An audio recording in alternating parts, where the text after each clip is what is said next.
in this program, we will talk another issue: internal displaced Syrian refugees in Syria with Professor Angela Deal. You know her from previous video program. Now I'm going to ask her. Before asking her, I want to tell her welcome again to our program. Thank you very much for contributing our video, our YouTube channel. And my students, bachelor, master, and PhD student will listen you. We learn many things from you, and also many people will watch you, I hope. First of all, I want to ask you, internal displaced refugee, Syrian refugees in Syria.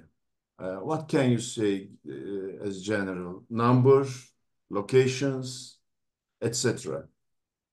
Yes, certainly. So I guess the main point is that they are internally displaced people. So they're within their own country, Syria. So I guess we wouldn't call them refugees from that perspective, but they're certainly internally displaced. So my understanding is that in the northwest area of Syria, which is up near the Turkish border, there are about 5.3 million people who are living there, and they are displaced from all over Syria. So as the front line of fighting has moved between the Syrian regime and other forces, people have been sort of pushed up into that northwest corner. And so that's a huge, I understand that's a huge increase to the typical population of that area, which would be under 1 million or around about 1 million people. So it's currently about 5.3 million people. And so a big difference, and really stretching the resources of support organisations in that area. And quite a bit of the aid that comes in comes through Turkey across that border area. And there are a lot of organisations, aid organisations, international organisations, Syrian organisations that are operating from Turkey, providing support to people in that situation. You mean usually NGOs are supporting them? Yes. Border? Yes. They can be able to come to Turkey by passing the border. Is it possible for them? Not so much anymore, I understand. I understand that the border has been tightened up considerably. So there are, as you know, a large number of Syrian people who are living in Turkey, particularly in that southern southwest area, Gaziantep, for example, and quite a few of those people provide assistance to people in Syria from Turkey. And they might not necessarily be able to go across the border in person, but they're able to support people who are working in Syria by, their support from Turkey. So I'm based at the moment, working at the moment with an organisation, a non-government organisation that is established in Turkey, but is predominantly staffed by people from Syria. And they work with people who are still in Syria to provide aid to people in those that northwest area. You are in Gaziantep. I am at the moment, yes. Now you are working for an NGO? I'm working with, yes, a non-government organisation here. Did you go to north part of Syria? No, it's not possible to go across the border, and my university certainly wouldn't allow me to do that given the unstable situation. But how do they get support in terms of education? High school, elementary, university, health, yes. And second, yes. As far as I know, their relations with the Syrian government is not well. No. So my understanding from talking to people here is that there is very limited education being provided to children or adults, but children in particular, which is a real worry for the future of Syria if children are not receiving education, in the early stages of their lives. I know something. Turkish government established some campus, a university campus over there. Do you know that? I have heard that there are some, universities Hospitals, operating. hospitals, and elementary, middle schools, high schools, as far as I know, and some satellite, you know, towns by some NGOs. So I mean, I wonder how they are. Do you know something about them? Well, as I said, from speaking to people here, my understanding is that education for children is not, there probably are some schools, but not sufficient for the numbers of children Because in those displaced areas. And I do understand there are universities operating, and my understanding is that the qualifications that people receive are not recognised by the Syrian regime. So that puts people in a very difficult position in terms of being able to work. yeah, I know the rector of Gaziantep who told me that they established a campus over there. If some academics go there, they are going to be paid 2 times what they pay in Turkey. So it is an encouraged to go there because payment is very high than yeah, the current payment in Turkey. So Yes. yeah, without any government support, it is not possible to live over there. Yeah. Oh, it's very difficult for people, very difficult. And they are to a large extent reliant on the aid that's provided that goes in from various, governments around the world and through the NGO sector. How do you get information, knowledge of those internal displaced people? So, for example, the non-government organisation that I'm based with here, they have people who are still in Syria, who are working in Syria, and so they provide them with information. And obviously, the internet is operating, so that means that people are able to get information across the border. Some of the people who work at this organisation have visas where they can go backwards and forwards into Syria to work, but the majority of people don't. They would be potentially in quite a bit of danger if they were to go back into Syria to work. You mentioned 1 million people who are stuck in the north part of Syria. No, not 1 million, 5.3 million. 5.3 million. Okay. Yes. 1 million you mentioned. I said previously, before this internal displacement, the population of that area was, I think, under 1 million people. So there's been, four or More so than million. 5 times it increased. That's right. Unbelievable, yeah. Mm. So, yeah, we can move to disability issue. So you are also focusing on disability. Yes. Refugee disability, internally displaced people with disability. So, what is the reason of their disabilities? Uh, Yes. because of the moving, because of the war, or before war? Could you Yes. say something about? Yes. Yes. So, of course, there are people who are born with disability for various reasons.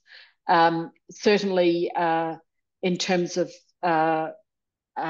good health care and nutrition when women are pregnant, that's problematic for people, particularly living in camps and displaced in that area.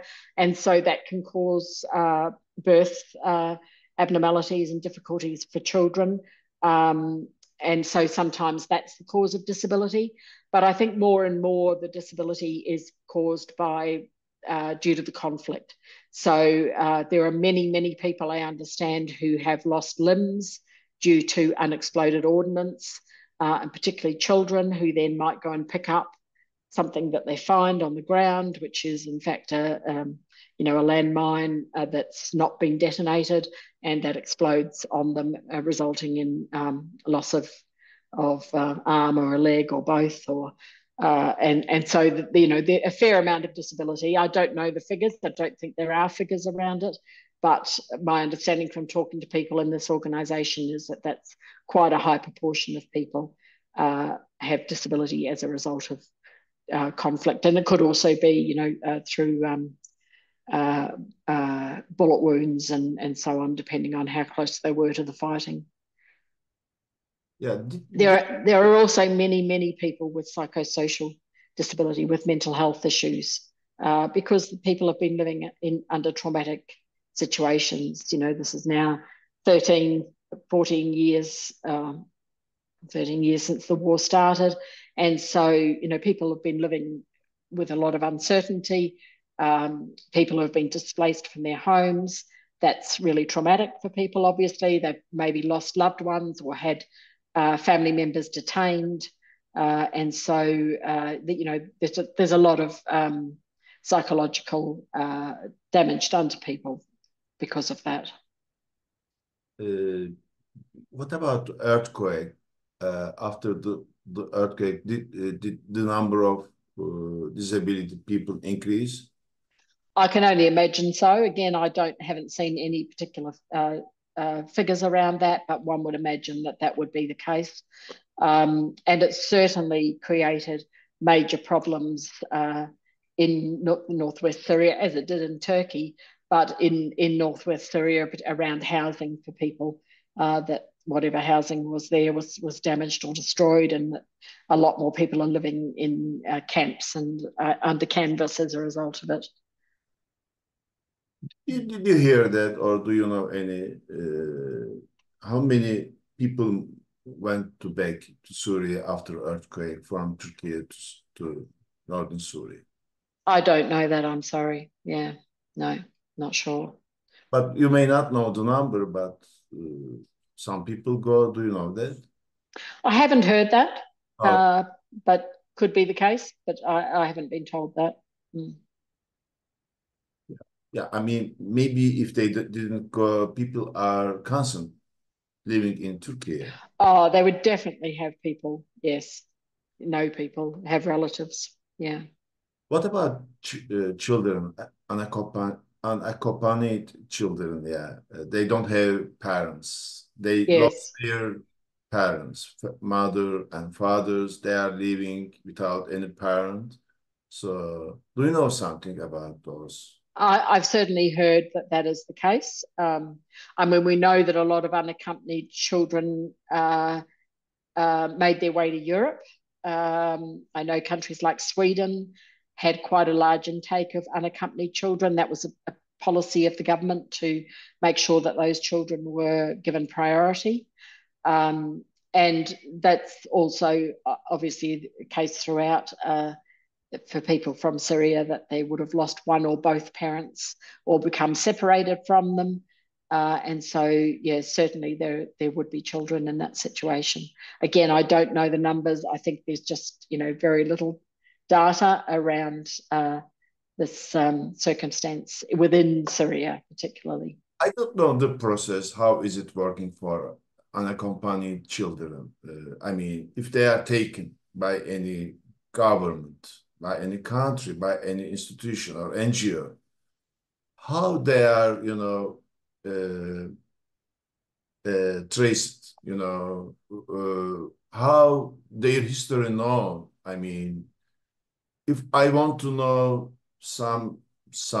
a child, child history, can I find it towards back? I mean, is there any unique institution which traces them, which follows them? Because this is a very important, sensitive issue. Yes, There are yes. I real really, traffickers, around the world who are yes. taking children and selling them to another societies, countries. So is there any, I don't know, that's why I asking if you know something, yeah. Mm. Is there any authorized institution for that which, follows? the traces of those children, where they are going, where Yes. who are taking them.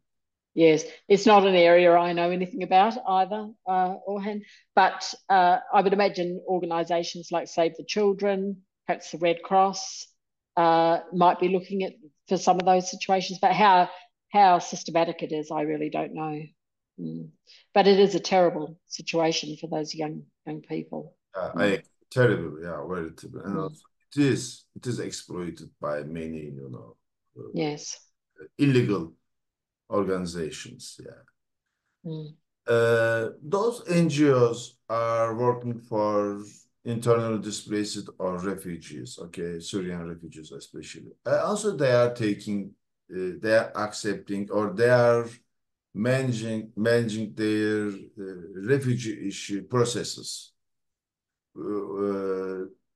towards third countries such as Australia, European countries. Are they also, directing them? Are they also helping them how to, apply for refugeeship, how to manage with those processes, which is very difficult. It takes at least 2 years. I know that Mm. Mm. process should be, corrected all the things, papers, by Yes. therefore very difficult. So did your government, Australia, get many refugees by using those NGOs? No, my understanding is that most come through the UNHCR, so that process. Australia has signed up to the 1951 Refugee Convention and the 67 Protocol, and so that sort of defines the UNHCR process for people applying for refugee status, and my understanding is that's the major route.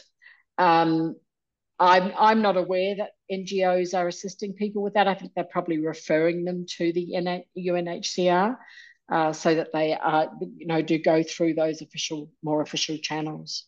Mm. Yeah. Are there many people in Syria, internally displaced people, who want to apply for refugeeship? And how will they apply for that? Yeah, There is no it's commission in Syria, United yes, Nations. So it's how they will apply? yes. I think that's a very good point. That probably people who are internally displaced in Syria are most disadvantaged in terms of applying for refugee status in other countries because there isn't an official channel. And I guess that's why we've seen people, get on boats to Europe as a last resort, really, to be able to get out of the country. But that's obviously tightened up a lot now, and so it's much more difficult, I think, for people to leave now than it was at the height of the when we were seeing many, many millions of people leaving. Yeah, this is very important issue. Yeah, they Mm. are living under harsh conditions. Yes, But they want to move outside, they cannot. yes, In this digital era, I think yes, you should be able to apply by using digital channel. yeah, yeah. Good point. But I don't think that's open to them. It will not Yeah, work, do you mean? yeah. I mean, I think you're right. You would imagine that it would be possible Yeah, to apply.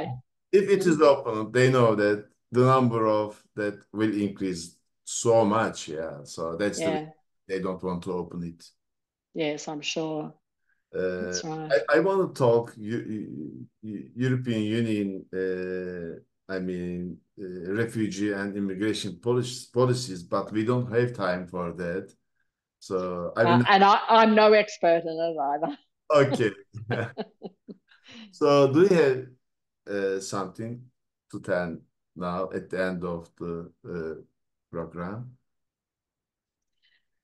I think I just would like to end by saying, obviously we're all part of the global community. We're all part of the world. And I think at any point, any of our countries could become situations from which people may need to seek refuge. And I think as a global community, we need to be open and generous and supportive of people who are really, fleeing for their lives in many cases and wanting to live an ordinary life like all the rest of us do. And so I think that's the point that I'd want to end on, really, is to say, let's think about people as people within the global community rather than belonging to this community or that community, because I think all of us could find ourselves in a situation similar to what people in Syria have found themselves in. Thank you, Angela. I think we are all refugees, yeah. We are all immigrants because Yes. my ancestors came from different locations of the world to Anatolia. Yes. You went to Australia from New Zealand. That's right. So all of us are moving. Yeah. And also when we die, we are going to move another world hereafter. So always we Absolutely. are moving, yeah. So we are always refugees. I'm telling to my students like that when they are angry with the refugees, yeah. Yeah. Yeah. Yeah. That's Angela, thank great. you very much for Thank you. offer. Hopefully we can meet again with new issues. Hopefully there will not be more social issues in the world. I'm afraid there always will be. Yeah. Thank you. Thank you very much, Orhan. Bye-bye. Goodbye.